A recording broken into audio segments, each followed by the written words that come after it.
He does have a visceral grasp of America's political underbelly. He really understands how to inflame people, how to motivate them, how to bond with them over whatever their grievance is. You know, whatever resentment or point of anger that you may have, if he can get into it, whether it's race or sex or xenophobia or anti-Islamophobia, whatever it is.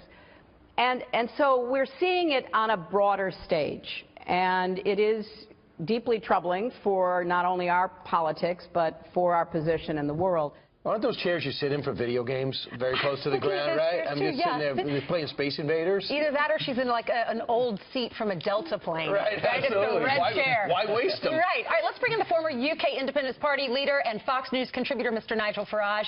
Hello, good morning to you. Thanks for joining us. Good morning. Good morning. We want to hear your reaction. What do you think of Hillary last night talking about how the American people are racist, they're sexist, xenophobic, and we want to know, is this a global argument of the left? She also blamed the New York Times. And the DNC. Yes, well, I mean, Hillary said the same things about me when I came across and supported Donald Trump in his campaign. I don't think it's worth getting angry about Hillary.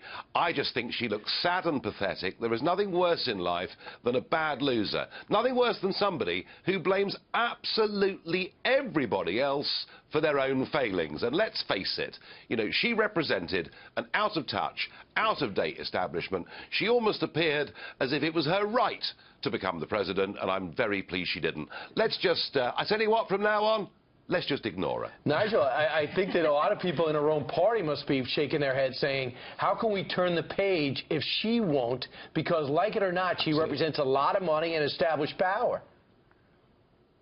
Yeah, well, the establishment are feeling very sore. I mean, look, 2016, we had Brexit, we had Trump.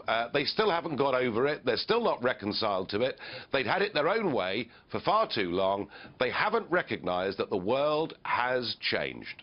Well, absolutely. Part of the world changing was the Brexit upset that no one saw coming. But in order for Brexit to happen, you have to follow through with that. And there's reports now out of the UK that Theresa May's lead and the Conservatives is at a record low of 3 points. So are you concerned that there could be a Brexit upset there? Well, Theresa May took on the agenda that I'd been pushing for the last 20 years, and it was great to see a British Prime Minister making all those arguments and saying Brexit must mean Brexit. The problem is the British public didn't really know her very well, and she herself had backed Remain in the election last year. She's performed a whole series of U-turns on domestic politics, and it seems now that the more Theresa May appears on our TV screens, the less people like her. And that's the main reason why her lead's gone down. And I think what you're going to see in the last week of this campaign is a lot more of Boris Johnson and people like that, and a lot less of Theresa May. Does that surprise She's just bombing. Does it surprise you after Manchester? Because usually after an attack like that, you see a community coming together. She's been out speaking publicly about it. Well, look, I think you forget that for 6 years, she was our Home Secretary. She was in charge of dealing with the terror threat. And you know something? We've allowed nearly 400 jihadi fighters back into Britain from Syria and only prevented one of them from coming back. So actually, the public are saying, when she was in charge of this stuff, she wasn't tough, she didn't deal with it, and so there is a real crisis of confidence in, you know, can this person stick to a course? Right, and of course Hollande's out for a myriad of reasons, one of which is he couldn't keep anybody in France safe because of the myriad of attacks there. U.S. can learn a lot from this. So let's talk about any semblance of decency. Kathy Griffin, a comedian here, came out and held the president's, a mock of president's head. We've all seen the picture already.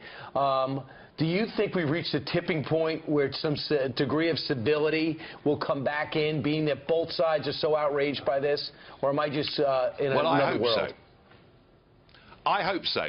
2 years ago, a very well-known stand-up comedian in this country advocated publicly to audiences that I should be stabbed, would you believe? Complaints were made to the police. The guy got off without any charges, and the BBC, our main national state broadcaster, still repeatedly used this guy. And when I saw what had happened, this sick image. It's supposed to be funny, but it wasn't, of Trump. And I'm pleased to see at last there is some kickback against these left-wing politicians who have got away with outrages for years. I see this actually as good news, and I think we've turned a corner back towards something rather more decent. Yeah, I guess as long as we turn that corner and there's nothing there as opposed to something else even further. Nigel Farage, thanks so much for joining us this morning. We'll be following the elections there. Appreciate it. Thank you.